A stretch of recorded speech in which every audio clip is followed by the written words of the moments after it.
Maybe that's what she meant. What? Are you Just Republican tracker. Oh, okay. I'll go back to So just so you know, since I announced that I'm running for Congress, I get everything taped that I say in public. So just they're only taping me. You don't have to worry about it. Okay.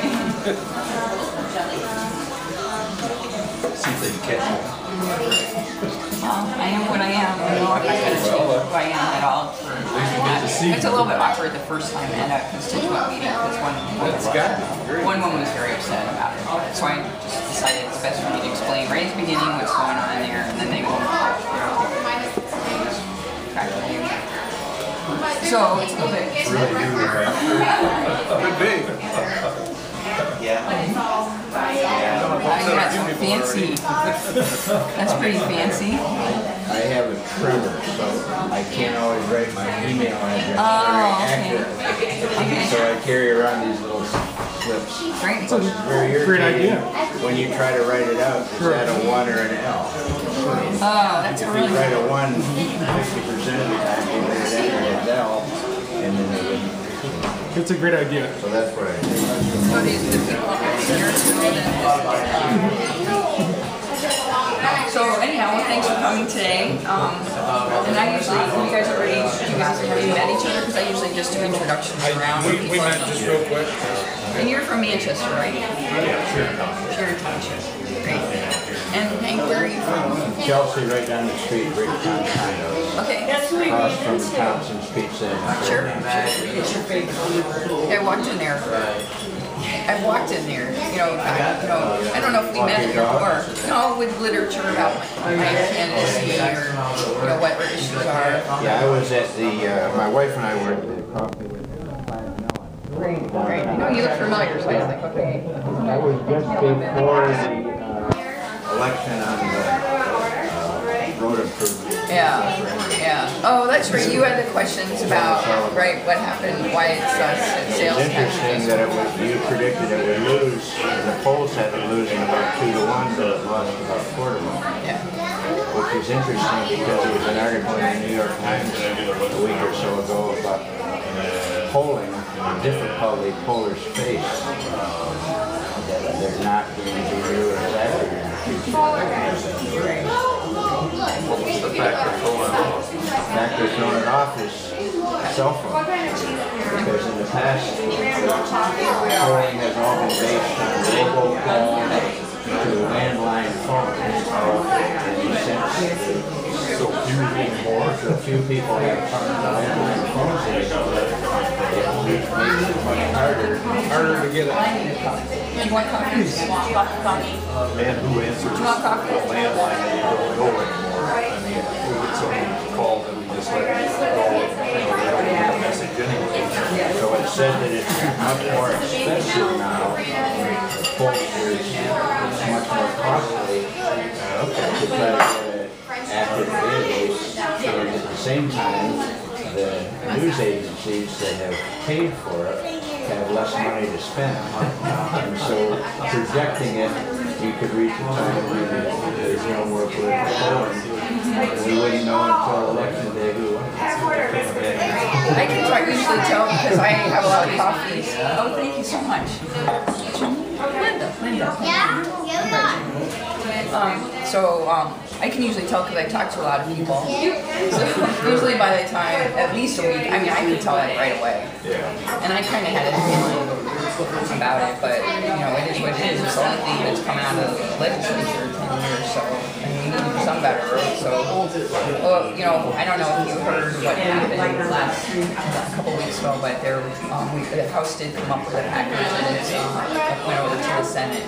And I did not vote for it because it basically was counting on future revenues, which, ideally those future revenues would go to things like, schools that we cut in cuts to, and it eliminated the earned income tax credit, which is a great tool for there was just a package, and so now it's at the Senate, and I don't know what the Senate is. We did the exact same thing last year, which is we I would say that almost looks like some program as well. Well, it's a different program because there is no tax in that package. I don't know why they have something that is gold related like gas or something that raise up the money.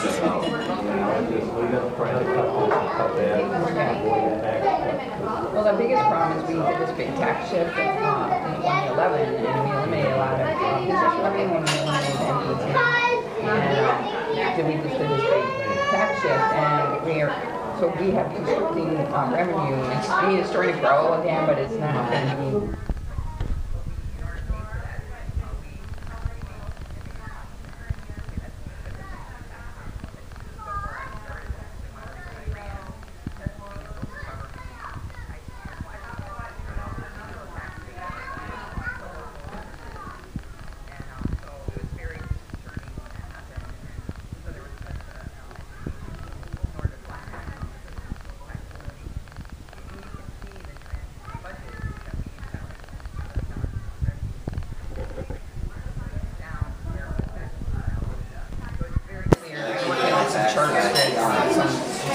Alright, did they bring your coffee out? Yes. You guys are you ready to order? Do you need a minute? Or you want to order? Are you just going to do drinks and stuff? Okay. Do we have enough waters, coffees, everything? Everybody okay? Alright, I'll just keep briefing. Okay, thank you. So I think that's probably the biggest, the most outstanding challenge is whether or not we're going to folks to get some of the past. Because even the Senate, I was actually in Lansing yesterday when we were informed that the Senate is supposed to continue the same program, which is cutting, looking for any future revenue and cutting the current budget to the farm. So I think that's problematic because we're already at a restricted level. But we'll see when it comes out of it. The one thing I learned my last term was I'm not in the majority, so whatever. I mean, I was on transportation, and we didn't really get much accomplished in the community. It was a pretty frustrating environment. You said we used to get $2 billion. Yep. How much do we get now? It's a couple $100 million is the projection for next year. Way less than that. Yeah. It's a big shift. There's a big change in how we generate business revenue. So, the idea was that it would help, create more jobs, but the proof is in the pudding, and I think there's still, I don't really see that, and the paying jobs that we really have in the state are not really appearing. So I think my personal feeling is the more you invest in educating our young people and raising adults, the more opportunity you have for a better higher average and we're like 15 from the bottom of college educated. College educated, like 15 from the bottom of the country. Really low. So did you have certain? Well, I obviously being on the school board, I was kind of worried about the budget. Worried about the budget. Yeah, we had my district only had I think it ended up being $39 after they took away the catch program, incentives. So, we're really pushing for the adequacy study. I mean, it's really not fair because we compete against Birmingham, Bloomfield, Farmington. They're all funded 12,000, 10,000. We're down like 7,000. Are you talking about the cost of education? Per student. I'm talking about the per pupil funding.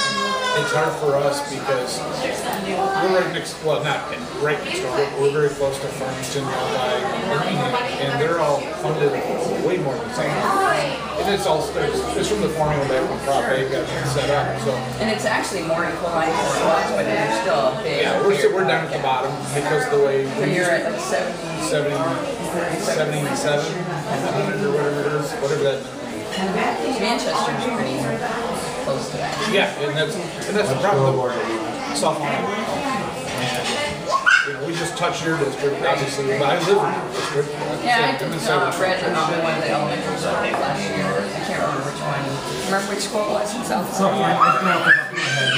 Was it Salem or did you go to? I don't remember exactly, but I did go because I remember that was when it's kind of confusing in my district. I do have residents that are in school districts that are in my. Well, we're unusual because we're in 3 counties.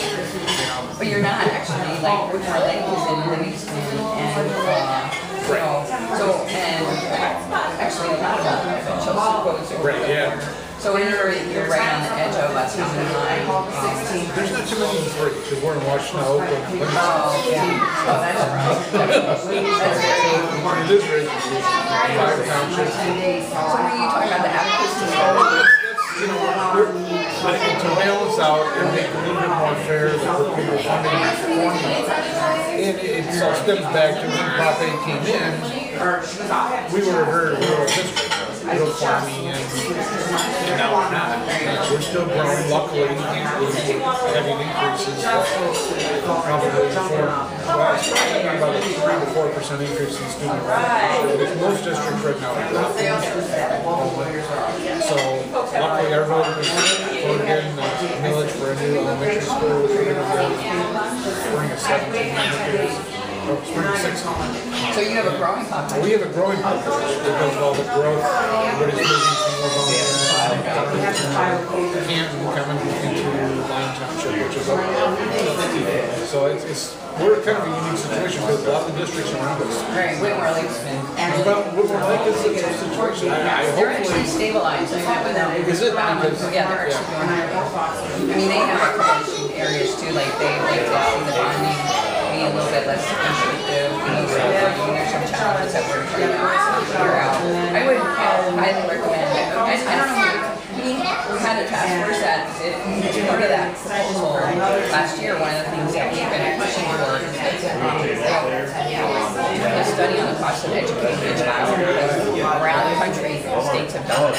And really, and then equalized things instead of doing it big. And proposal A, I don't know if you're familiar with that, in 19. That's when the sales tax went up to 2%. The idea was to not rely so much on property residential tax on like special for seniors, and to kind of, there's two issues that they were trying to take. One around it, one is having more equal revenue coming into school districts, because obviously in the poor school districts they were getting less money for people. So the idea was to sales tax and help equalize. And then the other part was to cap how much,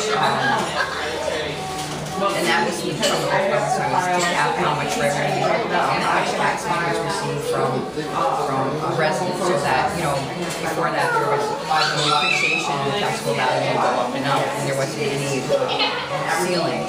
Yeah, that's the whole thing that created the homestead exemption, property taxes.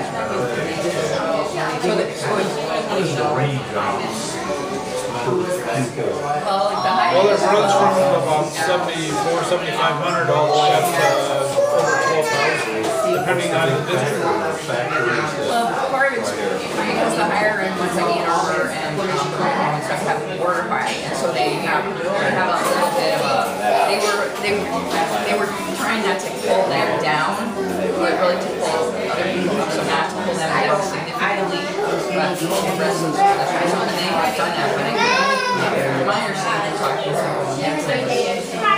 as much as possible has been done to eliminate that. Probably just really needs to just reevaluate. So I'm not sure when you see that. Well, that's what I guess that's the term, reevaluate the formula, how the pupil funding is established. Because there's a lot of districts, and unfortunately there's not a lot like us, we were on the fringe of the metro area, where we have shifted from being a rural district into more urban type setting where we have a lot of residential growth and our pupil funding hasn't changed, and it's difficult for us to compete and try to get the good teachers. When our cost of living, because of housing costs, is kind of high where so it's so that was part of the. What I was going to say is that came out of our task force, was that instead of talking but instead of at least, the first thing to do is identify how much it really costs to away issues around education, like I was talking about.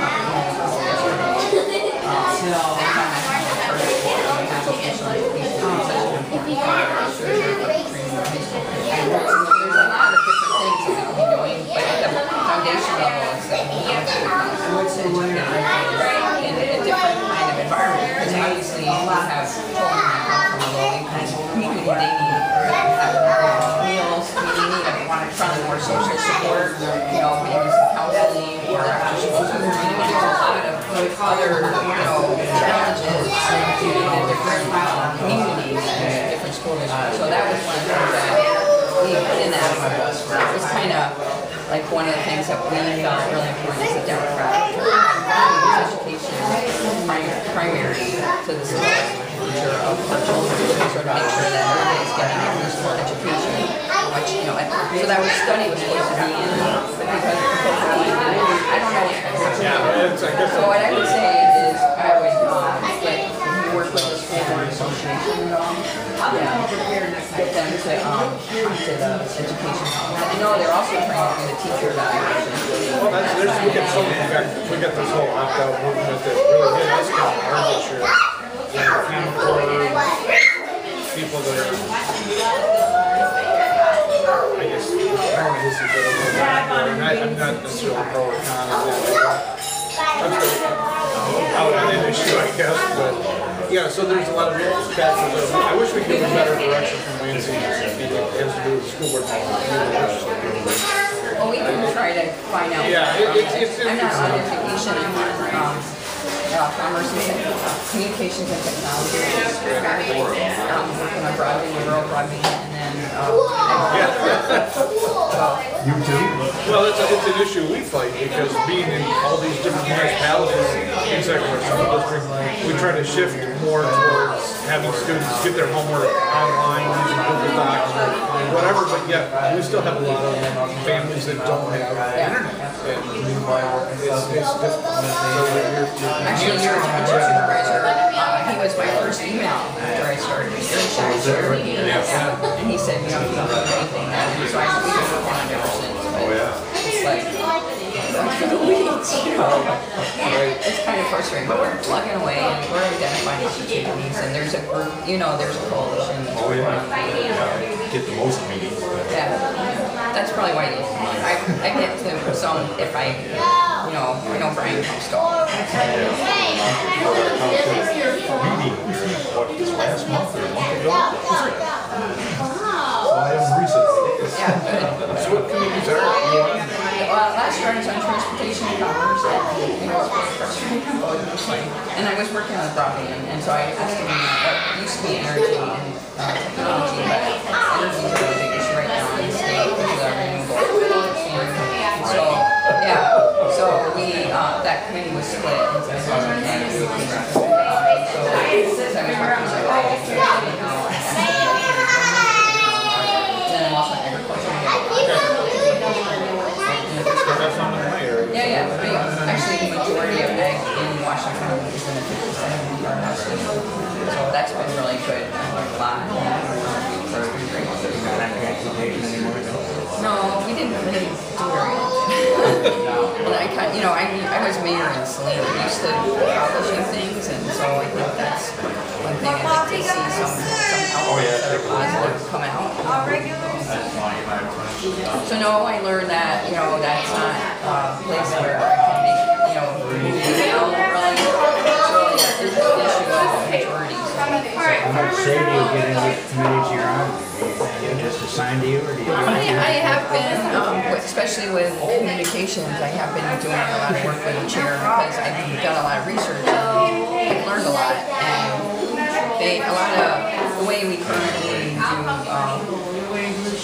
the way the state is set up, we measure broadband access based on census tracts.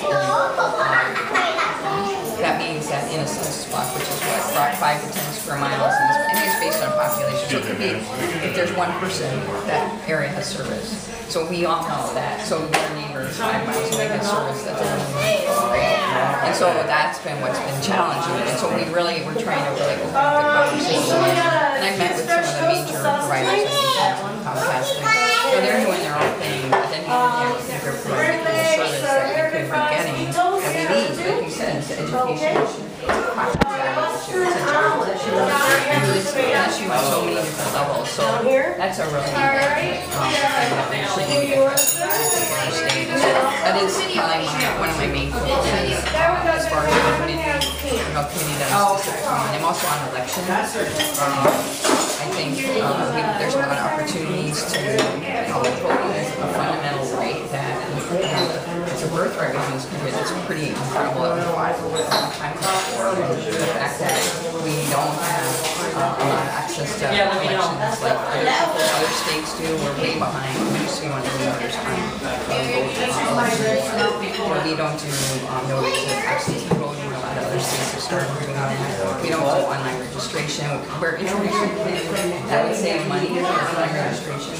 So I think there are some things that we could be doing. So I'm also a minority chair on elections too. So those are the three things.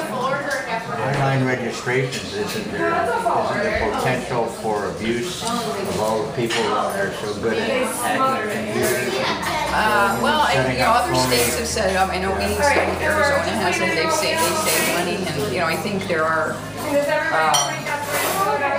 I don't know the actual specific details, but I know other states have implemented it successfully. And so, if there's models out there for successful implementation that would save the state some money, I think that's something that we could be doing. Wouldn't be a concern about people setting up fake voters. No. Like they set up fake income tax filers. Like the IRS says that they send hundreds of refunds to the same address. Just because people are so good at hacking, wouldn't I did people talk, be able to do the I same talked thing? to a couple of county clerks because there is a bill that just came out of elections that allows early absentee voting to go to the clerk's office. But it's not probably going to go anywhere. And I talked to some of the clerks about fraud, and they said that, both of them had really large counties, but had one instance of election fraud in the last 20 years. I mean, it's such a small space that fraud. How would you know if it was how would they know? I think they said those two circumstances occurred because somebody that wasn't a legal citizen got a driver's license, and the clerk didn't know. It was like because the Secretary of State and the clerks integrated properly, and now the Secretary of State, Bree Johnson, has said that the voter files are audited, so that they don't have a problem. Yeah. So I think also this, but I think there is technology out there to protect it. I mean, it's not like your credit card. I mean, the information on it's your address, your name, right? So, I mean, people have that already on you. I think that I don't know how that would be challenged. This is what I mean, but I could find out more. As long as you're showing proper ID when you're polling location. I mean, and the fact of the matter, you can do a picture with technology. You can do pictures. I mean, there's so many technology. There's so many more tools with technology. Notice publishing minutes and stuff. Yeah. Our local heritage paper is folded. How far is it out? You can post them online, and that's all you need to do. So I voted. I was one of the few people that voted against that. As mayor, I learned as mayor that you can't overuse your citizens. You can't. As a school board member, and we would do a survey. We were one of the first to put up a website. We put our budgets on. I mean, we need everything on there from the very beginning. No matter how much information we put out there, there's always, what about? I didn't know about this. Yeah. So for me, the argument that you can do it online, I don't personally feel like that's sufficient. How many people get the paper now? Well, that I agree. But that's a separate problem, really. I mean, the argument is. That's where you're posting it. But I think most communities are putting stuff on. Yeah, it's already going online. What the bill is doing is saying you can opt out. You don't have to put it in the paper anymore, and it would save communities. What, 10 years old or something? It's phased in for different kinds of notices. We could send you the schedule. I mean, it did pass, but I didn't vote for it because I don't agree with And the other thing, I'll be perfectly honest, the newspaper, a lot of people don't go on the internet. A lot of people don't have internet at home. And one of my things is, you know, when my constituents say that they all get internet at home and they're, you know, using it regularly, then we can have a different conversation. But right now, a lot of people don't have access to it. So in order to, you know, read the notices, yeah. So I think, and I know, you know, it was phased in over to 2025. So, you know, their argument could be, well, there will be by then, but I don't know that, you know. So, Doesn't look like it. right. Do you think most municipalities are moving towards more transparency? I know we are. I mean, we're even putting our committee meeting agendas in, and it's on the website. Smarter, We just started doing that, but smarter municipalities should be, because I think the more informed citizens are, the more successful the community is. It's not actually not, because number one, you're engaging, and if you're not engaging your citizens, then you're just kind of running a dictatorship. I mean, if you don't want to bother to tell people what you're doing, so, yeah, I've always, when I first got on city council, I tried to get televised, and my mayor didn't want to do it. He's like, no, that's going to make this, you know, people want to, you know, a lot of people can't come to this. As a matter of fact, most people don't come. You know, they get home from work, they're tired, they don't want to go back out again and go to some meeting where, you know, just to listen what's going on. They'll come for one issue that they're really concerned about, but they're not going to come to your meetings. But when we started televising, and that was, I had so many, especially seniors saying, we watch it every council meeting, and they were really thankful that. Everybody okay? More coffee? So I think it's really important, but that whole, you know, legal notices online and all that, I think it was kind of pushy, and you know, the argument was, well, it would save the municipalities money. Well, that's a whole other conversation about revenue sharing and what we've been doing to municipalities at the state level. I don't think convoluting the two by saving money because the state hasn't been maintaining the revenue sharing stream. So we're going to say, I don't agree with that. Yeah, exactly.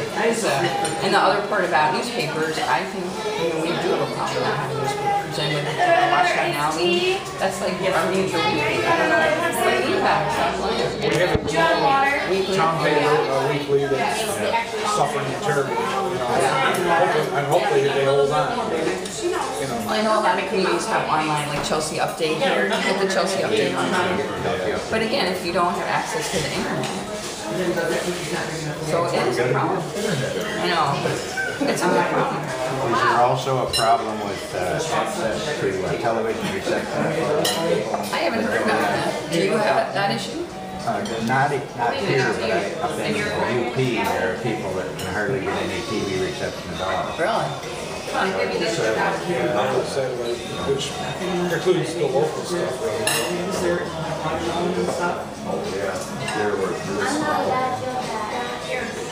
We can always get Detroit and find out how many got shot overnight. Yeah. What do you see the big issues coming out of the I think education is still, well, I think education is still a problem. I think, you know, we have the charter school challenge, you know, having such a large number of charter schools and no accountability, that's still carving out for our public school system. And until there are equal accountability and requirements on providing the same curriculum, you know, I think that is a challenge. Transportation is huge. I mean, that's something I worked on when I was a mayor for many years, trying to find funding, and I think that it's going to be really interesting if anything happens. I'm kind of concerned about the state employee retirement fund, particularly on the mixers, the school thing, and it's also how to transition people to a more defined contribution versus defined benefit program. I mean, I look at the increases that we're getting every year from what we have to contribute. You're talking about for the school? For the school, yeah. And it's just going to be, how are we going to support given our capped out revenue source? That's the problem. And my understanding that there was